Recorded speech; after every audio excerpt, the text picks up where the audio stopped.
war between US and Iran has resumed. Just yesterday, US President Donald Trump declared that truce with Iran is over and he had signaled that he would hit Iran hard again. And it has happened. US military claims it has struck approximately 90 targets across Iran. American military's Central Command posted a video on X. It's a compilation of airstrikes with a goal to further degrade Iran's ability to attack commercial shipping and innocent civilian mariners in the Strait of Hormuz. As per CENTCOM, targets included air defense systems, coastal surveillance assets, missile and drone storage sites, naval capabilities, and military logistics infrastructure along Iran's coastline. Iran retaliated. Soon after Iran claimed attacks on US military facilities in Bahrain and Kuwait, Iran's parliamentary speaker Mohammad Bagher Ghalibaf posted on X that America still hasn't learned that bullying and breaking promises are no longer cost-free. The 22-day ceasefire is over, with threats and missiles once again dominating the Middle East, from the Strait of Hormuz to Hezbollah, Hamas, and the IRGC. What's driving Israel's security strategy? Watch our mega exclusive with the Israeli envoy to India, Reuven Azar, only on Times Now. Take a look. Ambassador Azar, thank you for joining in on Times Now. We speak at a time when we are seeing that the conflict in the Strait of Hormuz has erupted again. Let me begin by your assessment of the situation. Also, was there any element of surprise to the ongoing situation for you? I think that it's pretty clear that the IRGC is trying to overplay their hand and try to impose something that the world cannot accept, and that is a change of international freedom of navigation. I think that the United States has stated very clearly they are not going to accept that, and their aggression towards civilian ships is not going to be accepted. Were you expecting this MOU to hold? Look, we didn't know that. I think that we respected, and our Prime Minister was very clear with that, we respected the American request to give a chance to negotiations, and in parallel, we are in an effort to stabilize the situation in our region. You probably have seen that we have agreed on a framework with Lebanon. This framework is advancing, and we are now implementing the first part of the framework, and that is the entrance of the Lebanese armed forces into designated areas as a pilot for the continuation of an effort to disarm Hezbollah.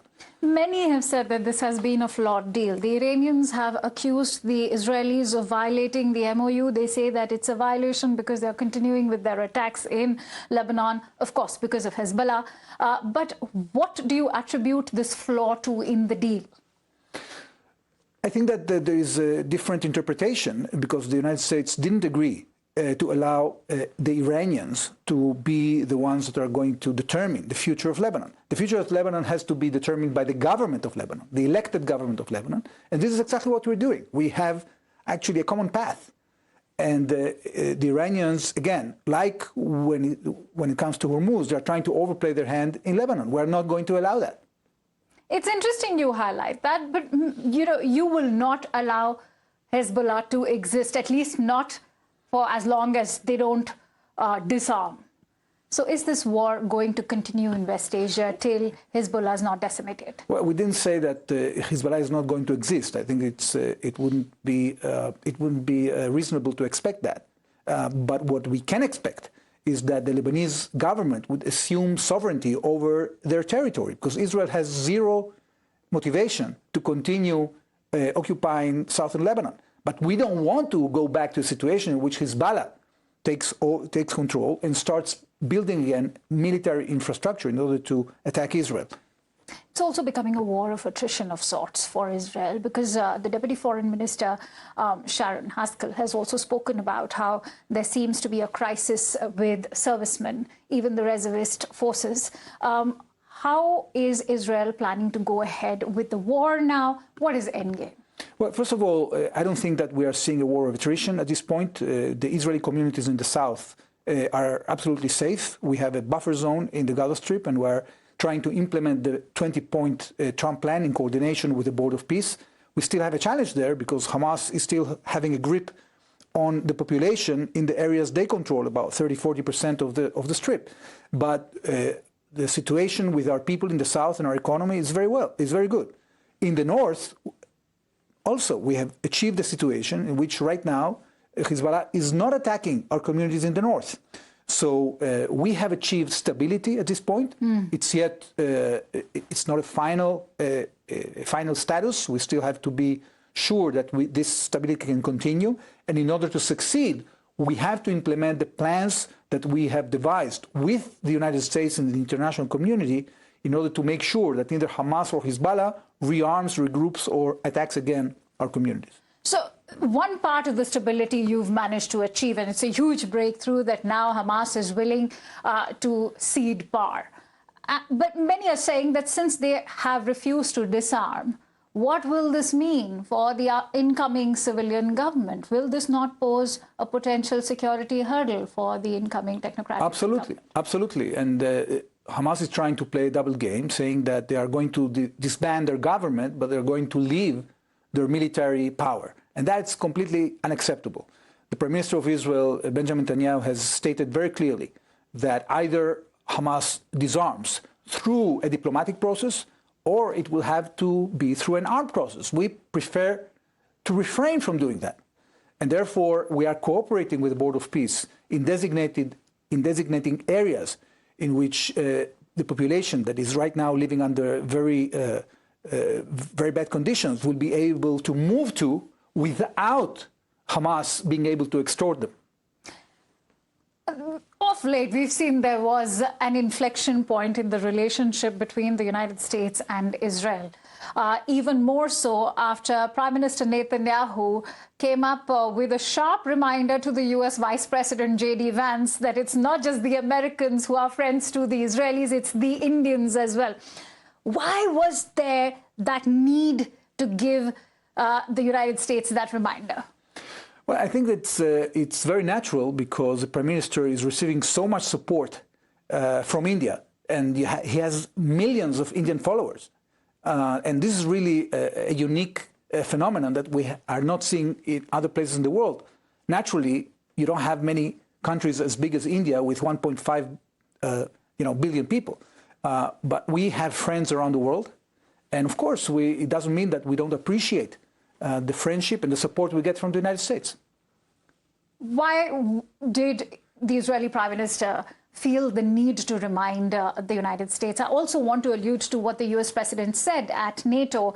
He's gone on to say that Israel wouldn't even exist if he wasn't the President of the United States. How do you respond to Well, he said many rhetoric? things. He gave very good compliments to the Prime Minister of Israel in that interview. Look, at the end of the day, we appreciate what the United States is doing for us. I think that especially President Trump has been, the best friend of Israel compared to any president in history of the United States. He has recognized Jerusalem as the capital of Israel. He has recognized the Golan Heights as part of Israel. He has removed the American embassy to Jerusalem. He has done the Abraham Accords. He has supported us throughout this conflict. We fought together this war against Iran. I think that, But somewhere, do you think that the U.S. President sort of gave the Iranians a bit of too much of a leverage somewhere, and has that kind of backfired? Because remember, just days ago, he had also fired a warning for the Israeli Prime Minister, saying that he needs to stop or else he'll be in this war all alone. Do you think he trusted the Iranians a bit? Well, first of all, you have to ask the American representatives. I'm not an American representative.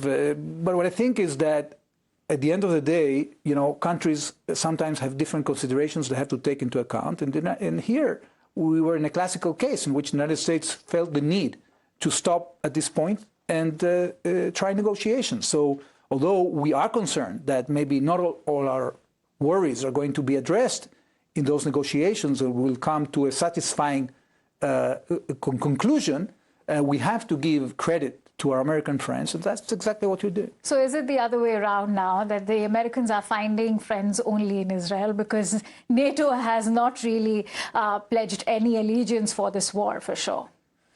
Well, I think that's a challenge because people are sometimes saying the right things. We've seen, for example, the statement coming out from the G7 on freedom of navigation. I think that this is an international consensus. Nobody in the international community is going to agree to a change in international customary law and change in the rules of free navigation. The question is, who is going to step up to the plate in order to make sure that international law is being kept. I think that, as I said before, the IRGC have overplayed their hands, and this attempt to close the Strait of Hormuz are going to backfire at them. I am glad you say that, because clearly the Strait of Hormuz, the freedom of navigation in maritime routes, and the West Asian allies to the United States are currently being used as leverage by Iran. Because the first ones to be sucked into this conflict right now are the Americans' West Asian allies. Having said that, how do you see the way forward shaping up? Because remember, today, Prime Minister is also on a three-nation tour. He's in Australia, where both the Australian Prime Minister and Prime Minister Modi, Prime Minister Albanese, both of them have, of course, condemned the conflict in West Asia. They've called for dialogue and diplomacy, given the kind of stress we are seeing on global economy because of the energy crisis. What's the way forward? Well, I think that the signals that are coming today from the United States are very clear, and presumably the Iranians will go back to the negotiating table, and if they don't, they will have to suffer the consequences. All right. And what's the message that you have right now for the ongoing situation for both sides, whether it's the United States first of all, Israel is, as I told you at the beginning, is in a focused effort to stabilize the situation in the south and the north. I think that we are on a good path. I think that as a result of the military action we took against the Iranian aggression, we have now a different reality in Gaza. We have a different reality in Lebanon. I think that the Iranian regime has been greatly debilitated as a result of our joint operation with the US.